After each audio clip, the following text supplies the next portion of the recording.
is all about slaying orcs, and it is awesome. The War in the North is any Tolkien fan's ultimate interactive fantasy. And it gets super gory and bloody. On our menu! This is the first mature rated Lord of the Rings game. That means we can have a lot more orc blood flying and orc limbs flying and orc heads rolling. It's about time we had an M-rated game. You see somebody get a goblin head chopped off and the blood pouring out of the neck hole. You're like, cool.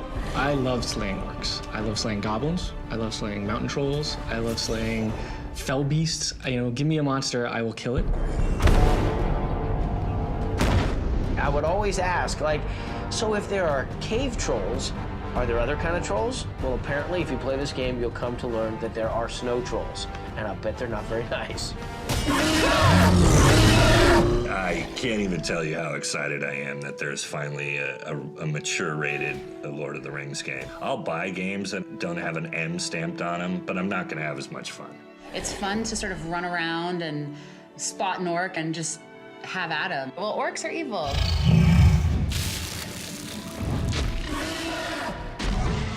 It's nice that, you know, I can get on Xbox Live and kill things with my friends. And I can be in my underwear, and they have no idea. The characters have a little gravity to them, a little weight to them, so when they get hit in the kneecap and it explodes their kneecap, you really get a sense of the tendrils and all the things that hang out of the kneecap as the character's falling.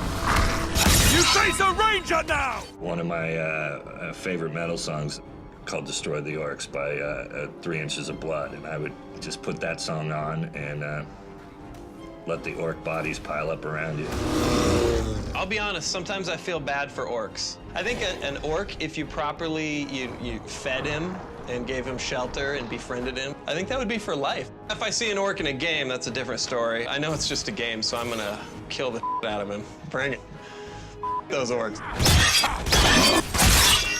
I think if you're an adult, you should have the option to play whatever type of game you should play. If you're dealing with a game based around war, and that's what you're into, and you've paid for the game, then maybe you should be getting what you expect. War is an important theme in the books, and Tolkien never really shied away from the brutality of war. It's not really that we wanted to do, you know, gratuitous violence for the sake of it. It's that as the books are written, the violence is realistically depicted, and it's nasty and brutal and intense. Tolkien's life was really marked by both of the world wars.